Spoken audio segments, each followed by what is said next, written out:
चेंबूर मुंबई के वाशी नाका इलाके में रहता था 16 वर्षीय समीर। वह एक स्थानीय स्कूल में 10वीं का छात्र था। समीर का सहपाठी था शाकिर खान।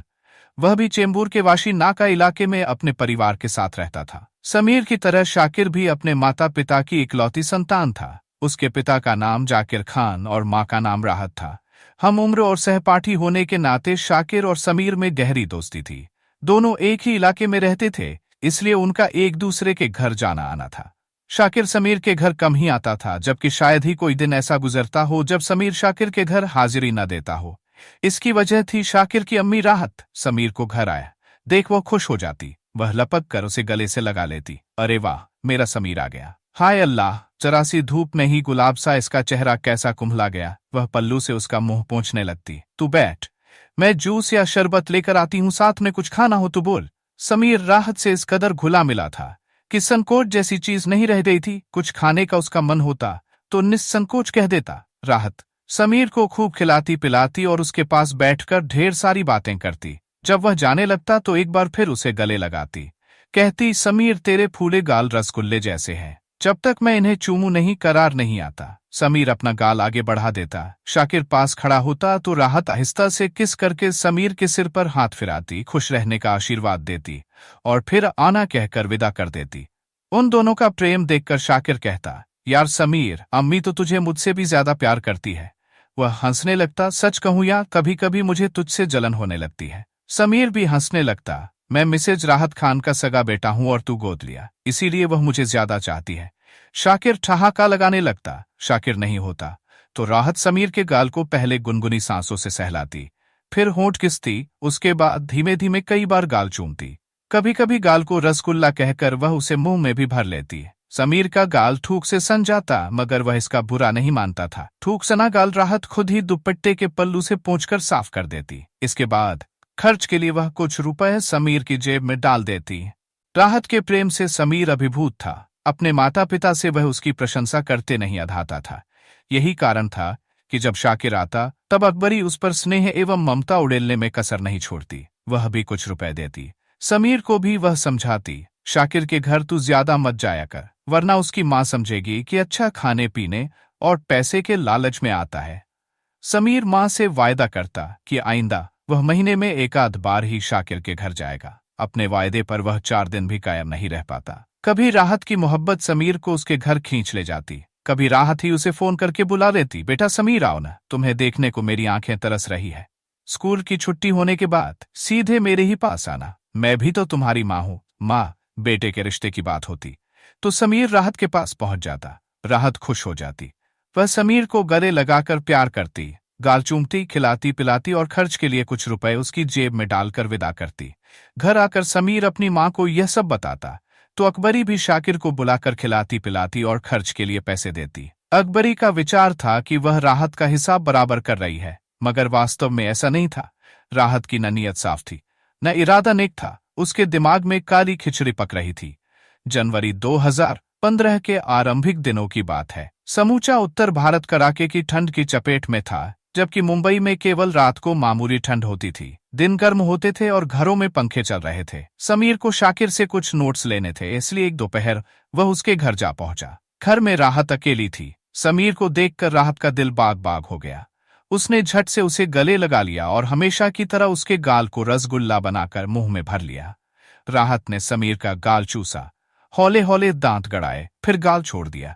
इसके बाद दुपट्टे से समीर का गाल पोंछकर बोली, तू धूप में चलकर आया है, इसलिए रसगुल्ले का रस सूख कर कम हो गया है। तू बैठ, मैं तेरे लिए स्पेशल शरबत बनाकर लाई। उसे पीते ही रसगुल्लों में फिर से चाशनी भर जाएगी। समीर ने राहत की इस हरकत को न पहले कभी अन्यथा लिया था, न उस दिन लिया। उसने हमेशा यही माना था कि राहत के लिए जैसे शाकिर वैसे वो। माँ अपने बेटे को कैसे भी प्यार करे, उसके प्यार में केवल निश्चल प्यार होता है, ममता की छाप होती है, किसी प्रवृत्ति का पाप नहीं। उसने खुद भी आस्तीन के कफ से अपना गाल रगड़ा, फिर चारों ओर देखते हुए बोला, आंटी, मैं एक जरूरी काम से शाकिर के पास आया था, वह दिख नहीं रहा। कहाँ है? वह अपनी ननिहाल नागपाड़ा गया है, शाम को आएगा। निराश होकर समीर लौटने को हुआ तो राहत ने आग्रहपूर्वक बैठा लिया। ऐसे कैसे चला जाएगा मेरा रसगुल्ला? मेरे हाथ कब बना स्पेशल शरबत तो पीता जा।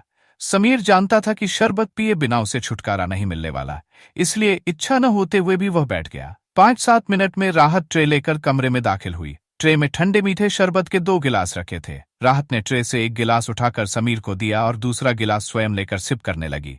उसकी नजरें निरंतर राहत पर टिकी थीं। शरबत की चुस्कियां लेते हुए राहत समीर से गपशप भी कर रही थी। शरबत पीने के बाद समीर ने खाली गिलास सेंटर टेबल पर रख दिया।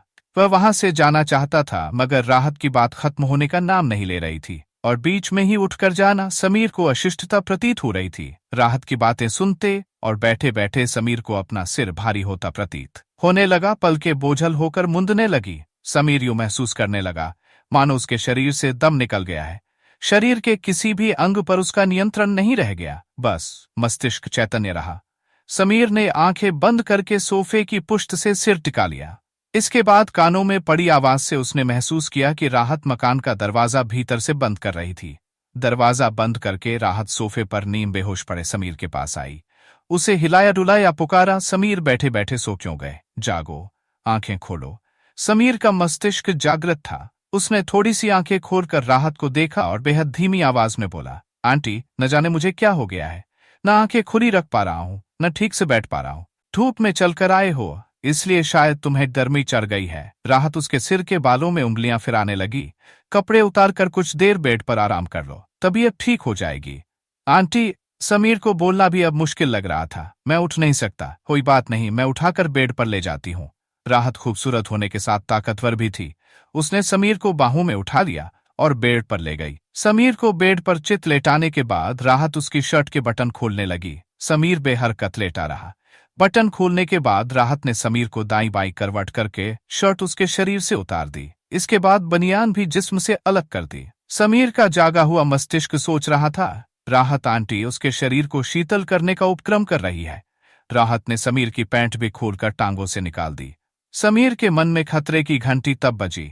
उसे राहत की नीयत पर पहली बार शक तब हुआ जब वह उसकी अंडरवियर की इलास्टिक में उंगलियां फंसाकर नीचे की ओर खींचने लगी। समीर ने राहत को रोकना चाहा, किंतु शरीर ने साथ नहीं दिया। जुबान को भी मानो लकवा मारा हुआ था। न वह उसे शक्ति से रोक सका, न आवाज से। राहत ने अंडरवियर खींचकर पंजों से निकाल दिया। समीर के शरीर पर वस्त्र नाम की चीज नहीं रह गई। कुछ देर तक राहत समीर के जवान शरीर को लालच से देखती रही। फिर एक एक करके उसने स्वयं को भी वस्त्रों की कैद से आजाद कर दिया। इसके बाद राहत अपना स्मार्टफोन उठा लाई। बेड पर निर्वस्त्र पड़े समीर की कुछ फोटो खींची। फिर वह समीर के पहलू में लेटकर अपनी और उसकी न्यूड सेल्फी लेने लगी। अधखुली आंखों से समीर राहत का यह छल देख रहा था, मगर उसका विरोध कर पाने में असमर्थ था। फिर राहत ने समीर के साथ शारीरिक संबंध बना दिए। उसने वासना के इस खेल की पूरी वीडियो भी अपने मोबाइल से रिकॉर्ड की थी। इसके बाद समीर को पता नहीं कि क्या हुआ। राहत ने शरबत में जो नशीली दवा पिलाई थी, शायद उसके प्रभाव से वह गहरी नींद सो गया था। लगभग 2 घंटे बाद समीर की आंख खुली तो शरीर में जान लौट आई थी। अलबत्ता बेड पर वह निर्वस्त्र पड़ा हुआ था। उसके बगल में राहत भी निर्वस्त्र लेटी थी। समीर को जागते देख वह मुस्कुराने लगी। तुमने तो मेरी तबीयत खुश कर दी। समीर बेड से उठ खड़ा हुआ और कपड़े पहनते हुए शर्मिंदगी के भाव से बोला, मैंने तुझे कभी भी अपनी मां से कम नहीं समझा और तूने उसका यह सिला दिया। यह मत सोच लेना कि तेरी हवस का शिकार बनकर मैं चुप रहूंगा। दुनिया को बताऊंगा कि तू किस कदर गिरी हुई औरत है। शौक से बताना, लेकिन उससे पहले यह जान ले कि मैं क्या कर सकती हूँ। राहत ने उसकी आंखों के सामने मोबाइल में वीडियो प्ले कर दिया। पलक झपकते ही मोबाइल स्क्रीन पर समीर और राहत की ब्लू फिल्म चलने लगी। समीर, मैं यह क्लिपिंग लेकर पुलिस के पास चली जाऊंगी। बयान दूंगी कि तूने मेरे साथ रेप किया और यह वीडियो फिल्म बना ली। अब इसी फिल्म से तू मुझे ब्लैकमेल कर रहा है। सोच कितने साल के लिए तू जेल जाएगा। पुलिस और जेल के भय से समीर कांपने लगा। लोहा गर्म देखकर राहत ने चोट की। समीर, दुनिया में सिर्फ यही खेल ऐसा है कि दोनों खिलाड़ियों को बराबर का आनंद मिलता है। जब मैं बुलाऊं, आकर मेरे साथ यही खेल दोहरा लिया करना। बस, मुझे कुछ और नहीं चाहिए। नहीं आया तो जेल जाने को तैयार रहना। जेल से बचने के लिए समीर राहत का खिलौना बन गया। वह जब बुलाती न चाहते हुए भी उसे जाना पड़ता। समीर की जो नियति हो गई थी, उससे उसे घिन आती थी। वह राहत से दूर जाना चाहता था, मगर राहत उसे अपने करीब रखना चाहती थी। अतः वह तनाव और घुटन में जीने लगा। परिणाम यह हुआ कि समीर को न खाने पीने में रुचि रह गई, न पढ़ने और खेलने में। हर वक्त वह उदास और गुमसुम रहने लगा। न जाने कब तक राहत समीर का शोषण करती रहती। यदि अब्दुल शमी ने उसे हौसला देकर उदासी का कारण न पूछा होता। समीर से वस्तुस्थिति जानकर शमी का खून खौल उठा। इसके बावजूद उसने कानून अपने हाथ में न लेकर कानून का सहारा लेने का निर्णय किया। दूसरे दिन यानी 1 अप्रैल 2015 को शमी ने समीर को साथ लिया और थाना आरसीएफ जा पहुंचा। सीनियर इंस्पेक्टर दिलीप राउत अपने कक्ष में थे। शमी ने समीर को उनके सामने पेश करके राहत की वासना गाथा सुना दी।